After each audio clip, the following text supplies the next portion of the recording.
सक्सेना आप सभी का स्वागत करती हूँ मेरे YouTube चैनल पर जिसका नाम है attract English by Aishwarya Saxena. So friends, आज का जो टॉपिक है वो बहुत ही इंटरेस्टिंग है और इसे पढ़ने में और समझने में बहुत मज़ा आने वाला है। ये टॉपिक इंग्लिश ग्रामर का एक बहुत इम्पॉर्टेंट टॉपिक है क्योंकि जो भी हमारे कॉम्पिटिटिव एग्जाम्स होते हैं, बैंकिंग, एसएससी, इन सभी एग्जाम्स में जहाँ इंग्लिश होती है as a subject, generally idioms वहाँ पे यूज होते ही हैं। तो आइए शुरुआत करते हैं इसकी डेफिनेशन के साथ। An idiom is a group of words whose meaning cannot be interpreted by the literal meaning of its constituent words. It basically refers to the common sayings which can differ from language to language. Idiom को हिंदी में हम मुहावरों के नाम से भी जानते हैं। ये शब्दों का एक ऐसा समूह है जिसका शाब्दिक अर्थ और भावार्थ अलग अलग हो सकता है और अक्सर अलग ही होता है। कहने का मतलब ये है कि जब हम शब्दों को देखते हैं, उन शब्दों का अर्थ जिनसे मिलकर के एक इडियम या मुहावरा बना है, उन शब्दों के अर्थ से उसका जो भावार्थ है, मतलब जो वो इडियम या मुहावरा कहना चाह रहा है, वो अक्सर अलग होता है। और इडियम्स जो हैं वो अलग अलग भाषा में अलग अलग तरीके से यूज होते हैं। जैसे हिंदी के मुहावरे हम अलग पढ़ते हैं, इंग्लिश में इडियम्स अलग हैं, ऐसे ही अक्सर हर भाषा के अपने इडियम्स होते हैं। तो बात करते हैं इंग्लिश के पहले इडियम के बारे में। Chip of the old block, meaning a person whose behaviour is similar to that of his parents. So पहला इडियम है chip of the old block. इसका मतलब है एक ऐसा व्यक्ति जिसका व्यवहार अपने माता पिता से मिलता जुलता है। सेंटेंस, ये सेंटेंस में जो हमारा इडियम है chip of the old block, उसका हमने प्रयोग किया है जिससे कि आप इसके अर्थ को बेहतर समझ पाएं। When grandfather saw his granddaughter cleaning room like his son used to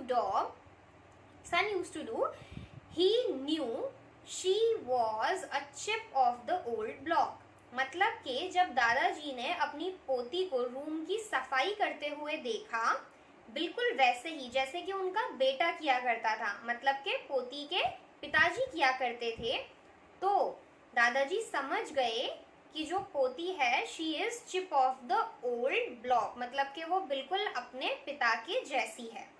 तो इस तरीके से हम इस मुहावरे का, या मैं कह सकती हूँ इस इडियम का, इंग्लिश में प्रयोग करते हैं। Next, Don't cry over spilt milk, meaning don't be upset about the things that cannot be fixed. Don't cry over spilt milk मतलब दूध जब फट जाता है तो फिर उसको आप वापस ठीक नहीं कर सकते हो। तो इसका अर्थ है कि जिन चीज़ों का कोई सल्यूशन नहीं है, ऐसी प्रॉब्लम्स के लिए अपसेट नहीं होना चाहिए।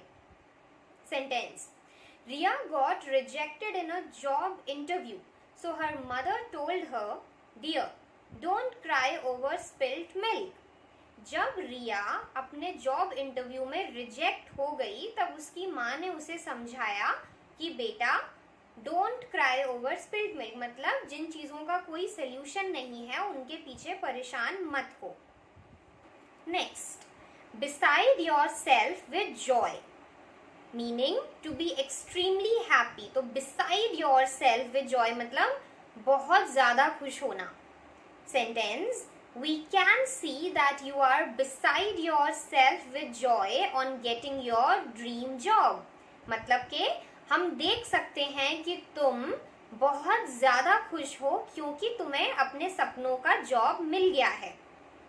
Next, fair and square, meaning saying something bluntly or clearly. मतलब कि अपनी बात को बिल्कुल साफ तरीके से रखना। ब्लंटली मतलब जब हम बहुत सेंसिटिव नहीं होते हैं दूसरों की भावनाओं को लेकर, जब हमें फर्क नहीं पड़ता कि कोई और क्या सोचेगा, लेकिन हम अपने विचारों को या फिर हमारा जो ओपिनियन है किसी भी चीज़ को लेके उसको बिल्कुल साफ तरीके से रखते हैं, उसे कहते हैं fair and square. Sentence, to tell you fair and square I am not really impressed with your presentation. मतलब कि अगर मैं बिल्कुल साफ शब्दों में कहूँ तो मुझे तुम्हारी प्रेजेंटेशन बिल्कुल पसंद नहीं आई। Next, black sheep, meaning being disgrace for the family members. So basically black sheep एक ऐसे व्यक्ति को कहा जाता है जिसका होना या जिसका व्यवहार उसके परिवार के लोगों के लिए शर्मनाक है। Sentence, Roy turned out to be a black sheep for his family members since he never supported his parents in their old age. मतलब कि रॉय अपने परिवार के लोगों के लिए एक बहुत ही शर्मनाक व्यक्ति प्रूव हुआ है क्योंकि उसने कभी भी अपने माता पिता को बुढ़ापे में सहारा नहीं दिया। तो यहाँ पे रॉय को ब्लैक शीप कहा गया है, मतलब कि एक शर्मनाक व्यक्ति क्योंकि उसने कभी अपने माता पिता को बुढ़ापे में सपोर्ट नहीं किया। Next, bear a grudge meaning stay upset with someone due to a past incident. मतलब कि कोई भी पास्ट में, भूतकाल में कोई एक ऐसी घटना हुई जिसकी वजह से आपका दिल दुखा, तो जिस व्यक्ति की वजह से वो घटना हुई आप आज भी उससे नफरत करते हो या आज भी उसके लिए मन में नाराजगी रखते हो, तो उसे कहते हैं bear a grudge. Sentence, I still bear a grudge against John for not keeping his promises. मतलब क्योंकि जॉन ने अपने वादों को नहीं निभाया इसलिए मेरे मन में आज भी उसके लिए गिले शिकवे हैं। I still bear a grudge against John. Next, down for the count meaning to quit और to be tired. Down for the count का मतलब होता है या तो हार मान लेना या फिर बहुत ज्यादा थका हुआ। Sentence, my son is down for the count after playing football with his friends. मतलब कि मेरा बेटा बहुत ज्यादा थक गया अपने दोस्तों के साथ फुटबॉल खेलने के बाद। Next, draw the line. मतलब कि टू सेट लिमिट्स, मतलब जब आप लिमिट सेट करते हो, जब आप कुछ सीमाएं निर्धारित करते हो अपने लिए या फिर किसी और के लिए।